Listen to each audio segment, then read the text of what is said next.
Hold on. She's calling you complaining about her new husband who she monkey branched to? She cheated on you with? Oh, he's hurting me. Now, listen, I don't condone putting your hands on a woman. I don't. But that's not my issue. That's not my problem. Call the police. Call your brother, your cousin. Don't call me. We're done. We are done. The ballerina. Hey, True. I've been a listener for a while and you featured 2 of my emails.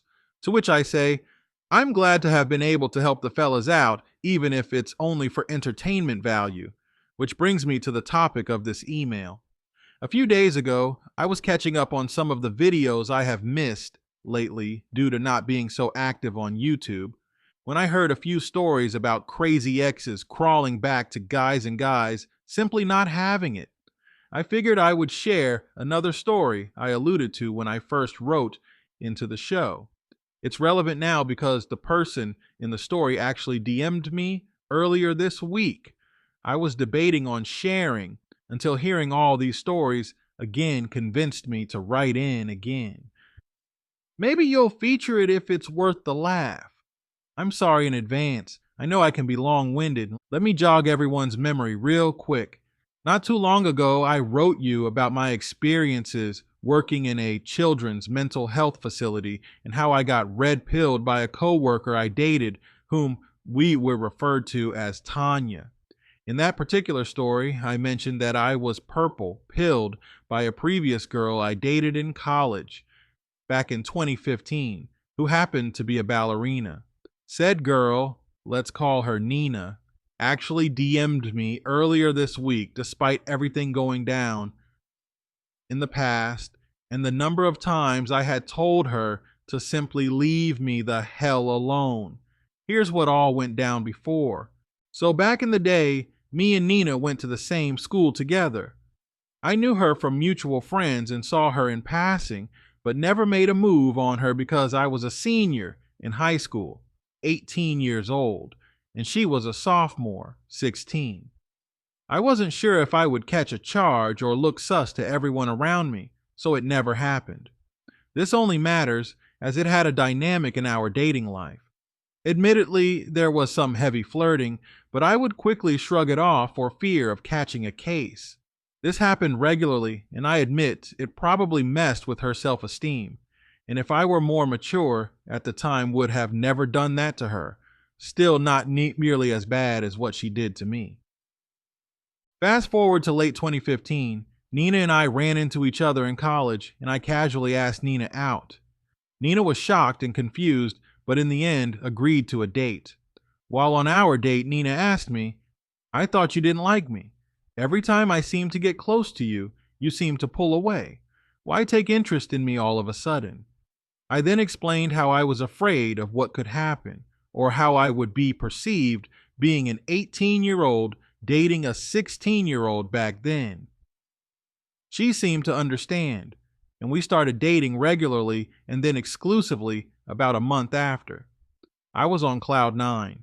I was now able to be with this girl who was even hotter now that she took up ballet. She had the most toned and tight body I had ever seen until then, and me being a sucker for legs, you bet a ballerina has them. All was good for a while, that is, until she started occasionally acting weird. She started to pull away from me, not texting or calling as much, bailing last minute for performance rehearsals and emergency sit-ins for a backup dancer. I wanted to be supportive as she one day wanted to have a legit dancing career. Broadway's dance company, that kind of thing. It seemed so off, however, that she would do so at odd hours. She would bail a few hours before a date or in the middle of a Skype call at 10:30 p.m. Her excuses seemed possible, although not probable, like, there's a showing tonight at the college amphitheater, one of the girls got sick and they need a replacement. Or there was a last-minute addition to the number, we have an emergency rehearsal, to which I thought, right now, isn't there anyone else? I bought it though. I know. Simp, simp, simp. Enough became enough, and I started to call her out. I had never been cheated on before then, or at least not that I could confirm, but the excuses just weren't adding up, and she had declined to letting me meet her friends and wanting to meet mine. Guys, this is a huge red flag. I called her out and asked her if there was someone else. I started to suspect she was cheating with a fellow dancer, that she had a romantic role within a performance, which ended in a stage kiss. She had told me ahead of time about this to warn me, and so I could be comfortable. Since then, she had started to pull away. Something was way off, but she swore to me things were fine. We had started fighting on and off since that moment. She would swear I didn't trust her and even started to self-harm, blaming me. In February the next year, we got into an argument about infidelity while I was driving. She screamed at me, "You never believe me." She gaslit me and said, "This is so unfair. You play with my emotions when we were kids, then you ask me out, and now you accuse me of cheating. I want to die." Mind you, I was on the freeway at this time. I then suddenly heard the dreaded ding, ding, ding of the seatbelt warning after she had clicked the seatbelt right off. Having worked in mental health for a bit already had put me on the edge. I immediately slammed on the brakes and instinctively clotheslined her into the passenger seat, and just in time. I had learned from work that when someone makes a statement like that, you don't take it lightly because it can unfold just as soon as it is said. She had opened her car door and I was screaming, "Are you freaking crazy?" I then pulled over and told her to close the door. She said she would rather die than play these games. Not knowing what to do, I reached over and closed the door for her. She began to cry and scream that I don't trust her and that I was a terrible person for messing with her emotions. I actually felt bad and thought maybe she was right. I told her that I had emotionally impacted her in a way that we didn't realize and that it wasn't healthy. I recommended we didn't date anymore. She suddenly reached over and held me tight and said no. She then started kissing me passionately and groping me. I was all for it, and it was nuts. I asked if she was okay, and she said she was. So, we drove somewhere secluded and had a crazy car hookup. I know, True, I know. Don't put your sausage in crazy, but those crazy ones do it best. And things went on like that for a bit. On and off fighting and making up with sex up until the weekend before Valentine's Day. We were hanging out in my car by a park near her house. She was still living with her parents at the time. I brought up the incident on the freeway. I had mentioned that things were fun and all, but that she obviously had some issues that terrified me. I told her I wasn't sure what to do next, but that maybe we needed some time apart to figure out how to resolve our recurring conflict with her emotional outbursts and my apparent paranoia of infidelity. She begged me not to do so. I told her we wouldn't break up and that we would just not talk for a bit. I told her that we were a couple still, but that we were taking some healthy space to figure out how to help each other get past our issues. She got upset and kicked my dash. I had just bought a new car and I was pissed she touched my dash. I asked her what the EE her problem was and told her to get out of my car. She refused and then hit me. I told her, "Forget this crap. No one hits me, I'm out." She had the nerve to say I hit her on the freeway. I reminded her that I clothes lined her into her seat and that she probably was going to off herself. I then told her to get out. She refused and yelled no. At this point, we were making a scene, and I was sure the patrons of the park would be calling the cops. I wanted to get out of the situation so badly. I asked her to just sit outside of the car because I wanted some space. She agreed, to which I turned on my car and started backing out. I thought Deuces the Bish ran behind my car and prevented me from backing up. She stood behind my car with her arms up like a starfish and said, "You're not leaving." Not knowing what to do and freaking out, I rolled my window down to talk to her. She ran to the front and stuck her head in my driver's side window. She grabbed the wheel and said, "You can't leave me. Wait." I panicked, and I admit that at the time I still loved her and wanted to be with her. I just wasn't sure how we would get past all the craziness. I know now that you can't fix crazy. She eventually calmed down and I took her home. She finally agreed that how she was acting was getting out of hand. She reluctantly said we should take some space and asked me how long we should take. I told her I was not sure, but that the way things were going, we should spend Valentine's Day alone. I told her let's wait on it and see if it was meant to be. She agreed. Valentine's came around and I missed her, so I decided to give her a call. She said that she was having a Valentine's dinner with a girlfriend. I asked her where she was and told her I could pick her up so we could do something. She started with excuses again. I don't know where we are. My friend doesn't want to drive me back. I'm third wheel, it's rude to end their Valentine's night. I told her just drop me the location and I'll get you. At this point, I already knew I just wanted to make a point. I knew someone else was going to be in those guts that night. She told me I needed to trust her and that this would be good for us. She told me I needed to get over my fear and paranoia. I let it slide and acted cool. I was defeated at this point despite part of me wishing it was not true. Later in the evening, she called me and said she was home. She said she was so bored the entire night, etc., etc. I asked how her night went. She gave me the story. Oh, they made out in front of me. They had hot cocoa. It was annoying. Blah, blah, blah. I told her I didn't believe her. I pulled a lame trick on her that my dad pulled on me as a kid. I just wanted to verify what I knew had actually happened. I asked her to tell me the truth about the evening because I would find out anyway.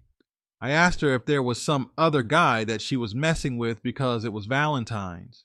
She denied it. I asked her again and told her I loved her and that we could move past anything. I told her again, you can be the one to tell me or I can find out on my own. She said, okay, I admitted. There was this guy from the theater department who is friends with my friend's boyfriend. Me. And? Her. He was there too. He came along. Me. And I doubt you four all hung out together all night on Valentine's Day. Her. We went to his car. Me. And? Her. Well, we sort of kissed. Me. Bullcrap, what else? I'll find out. She continued. Well, we fooled around. Me. And then you had sex, right? Her. No, no. She started to cry. Me. Bullcrap. Why are you crying? Her. Okay, yes, but it just sort of happened. I told her that crap doesn't just happen. You don't just sort of get into someone's car and not realize you're going to kiss and probably screw. Her. It was an accident. Me. What? You slipped and fell on his sausage. Her. I'm so sorry you said you wouldn't hold it against me. Me. Duh, I freaking lied. It was so long ago that my last words to her were fuzzy, but I remember hanging up on her after saying something to the extent of, you're dead to me, or one of those quick jabs you say when you act hard but are really hurting. I ended our call, but not before finding out the guy's name. A quick Facebook search and I saw that the dude was a fat, greasy-looking dude who worked the lights in the theater. The guy looked like the character South Park made for a World of Warcraft spoof. The fat dude who slumped over his keyboard and mouth breathed. You guys know the one. I was so confused. And for a while, I seriously was mind screwed and had the self-esteem of an ant. I'm a pretty built guy. 5'11", 180 pounds of lean muscle. I could not fathom at all why she would choose him. It was bizarre. We didn't speak after that. I thought I wouldn't hear from her again. Well, 6 months from then, I was playing my PlayStation when I got a text from a number I didn't recognize. It said, I'm getting married. I replied, wrong number. The response, it's me, Nina. I replied, WTF? After 6 months. First of all, that's not a good look. Only after 6 months. And with who? Second of all, why are you telling me? She replied, saying that I was such a big part of her life I needed to know. I replied, I'm good, trust me. Good luck. But honestly, maybe you should reconsider. I don't think 6 months is enough to know someone to marry them. She responded saying that she was hoping I would be happy for her. She then told me that I was bitter and immature and that her and her husband would be praying for me. I responded, "Where did you even meet this guy?" Now laughing out loud and partially concerned, as it was not a healthy look. She went on to say that it was love at first sight and that he was a dreamy Marine and that I would be nothing like him. I laughed harder and left it at, "Okay, LMAO, well, good luck." She didn't reply. About 2 years passed, and as folks may remember, I had dated Tanya, who messed up my world too and permanently converted me to red pill. I was on the up and regularly drinking with coworkers. One day I got off at 5 while my friends from the PM shift got off at 11. We agreed to meet later after 11 for drinks, but I was so tired I asked everyone to call me at 11 because I was going to sleep and would catch up later. I went home and passed out. I suddenly woke up in the dark to my phone ringing. I got a call from a number I didn't recognize. Thinking it was an unsaved number from a PM staff, I answered and said, "Hey, what's up? I'm up. Are you guys there?" I immediately heard what I thought was a sobbing child's voice say hello, followed by sniffling. I said, "Who's this?" The response, "It's me, Nina." I let out a frustrated sigh but was too nice to leave her hanging. "What's going on?" I said. She immediately started to say that she needed help and that her and her husband got in a huge fight. My tone immediately changed.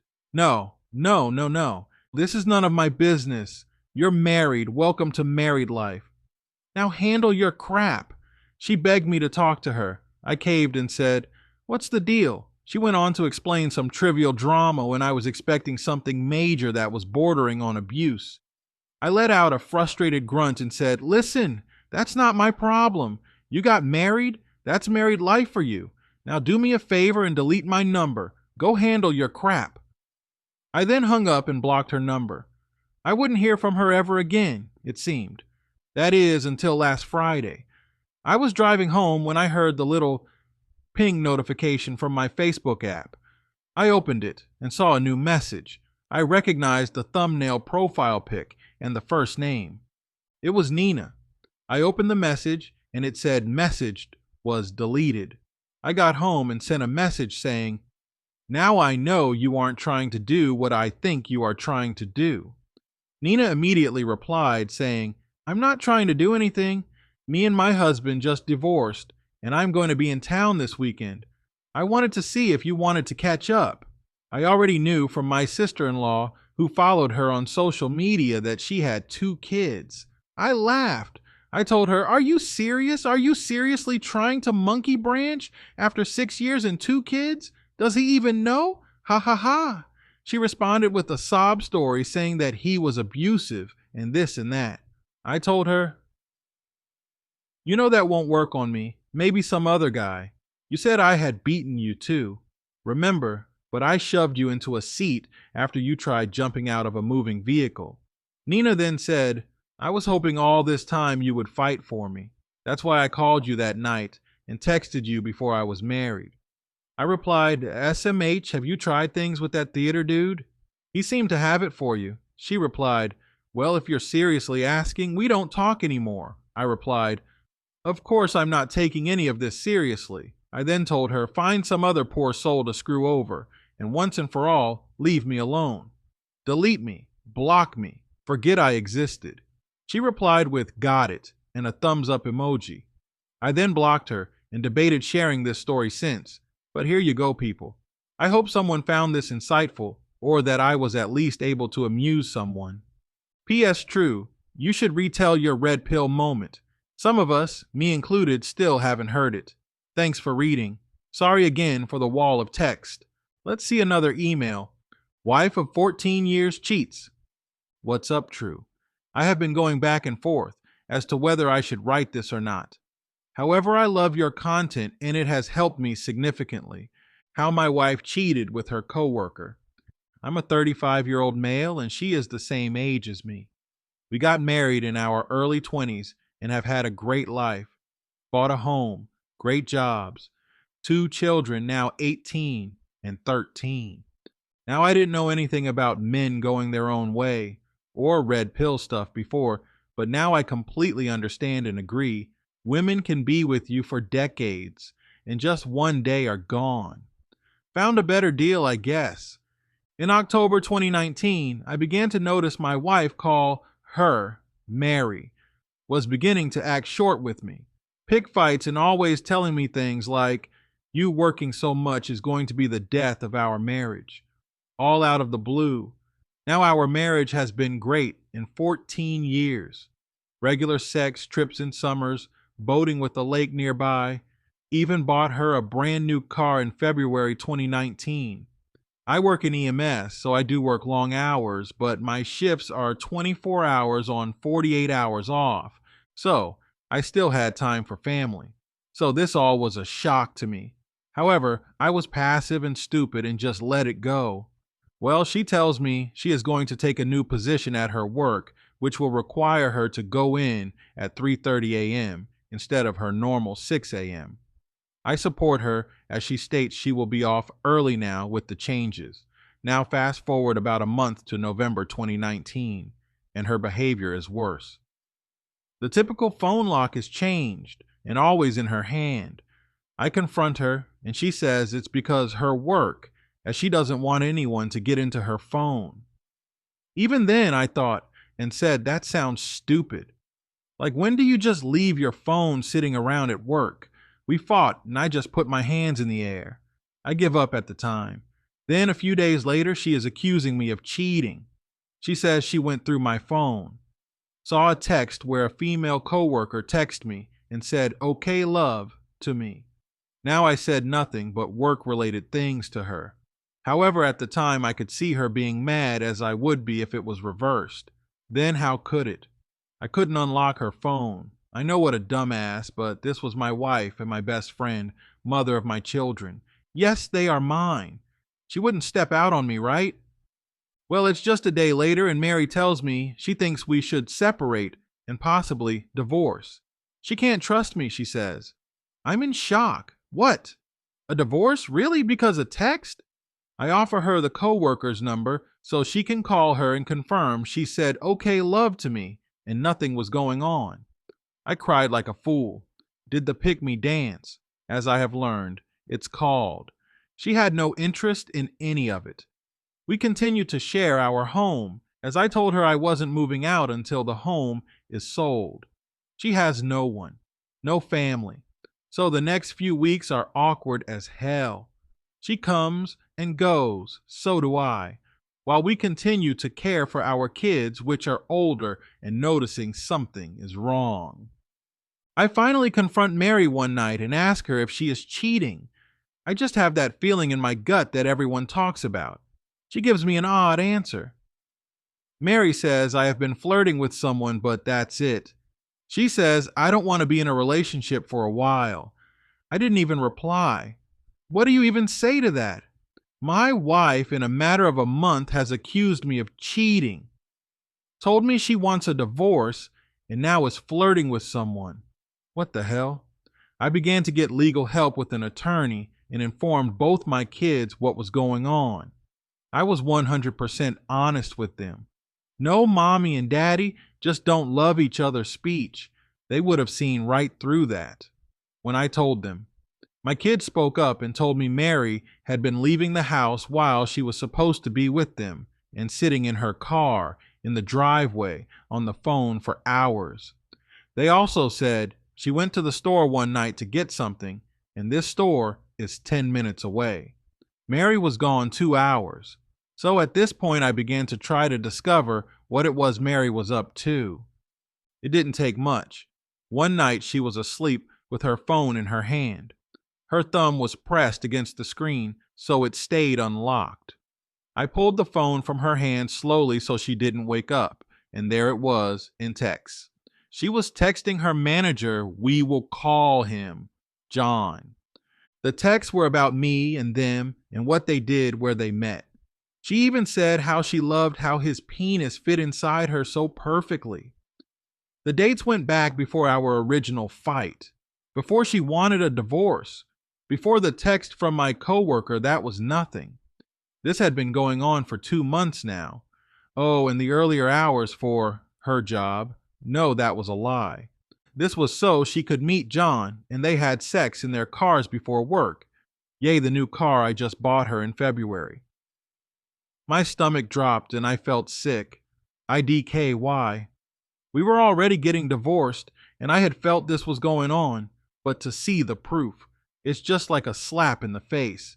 Then the way she gaslighted me the whole time, telling me it's because she can't trust me or I work too much. Well, I put her phone back on her stomach as she was laying in bed and did it in a manner that would wake her up. When she did, she looked at me and realized I knew everything. She didn't say a word and began to cry. Why? Why do they always do that? I said nothing and left. I worked a lot of OT the next week to keep me sane, and she started to text me saying she is sorry for ruining the only family she has. I said nothing. I have commented on here before about how promiscuous RNs or nurses are, and one of the hot nurses at the hospital I frequent wanted to get together. I got some nice clothes and new shoes, which I had not done in a while. I took her out, and she paid for almost everything. I was offered more, but I declined, as I really didn't think it would help in the long run. However, I say this because when Mary noticed I had new clothes, she began to ask me what I'm doing. Who are you screwing? On and on. I thought to myself, what nerve. As the days passed, Mary began to ask me to go to dinner, and she now says she doesn't want to divorce. It was a mistake. I told her it was a mistake, one that has ruined our life together and our children. They had noticed, obviously, what she was doing. They were so close with their mom, and now they are telling me they don't even want to live with her. Fellas, I know she did wrong. However, if you got kids and you hear this, it will break your heart. I know it broke theirs. I told Mary she could stay in the converted garage area until she finds a place. The rest of the divorce was mostly 50-50ths, as I live in a no-fault state. 2 years later, Mary still tries to get back with me. However, it's getting to a point to where I think she knows this is the new normal. I don't think things went far with her and John, as he was married with 3 kids. I never considered telling his wife I have too much to worry about on my own. My kids are well, and I don't know how you can trust a woman after something like that. This channel has helped me move on, and I know this story is all over, but maybe it can help someone as well. Remember, men, trust your gut, trust the red flags. Don't allow time with someone be a reason to let them slide with bad behavior. I have enjoyed being on my own and am doing well. Thanks, True Story Nation. Just call me Jay.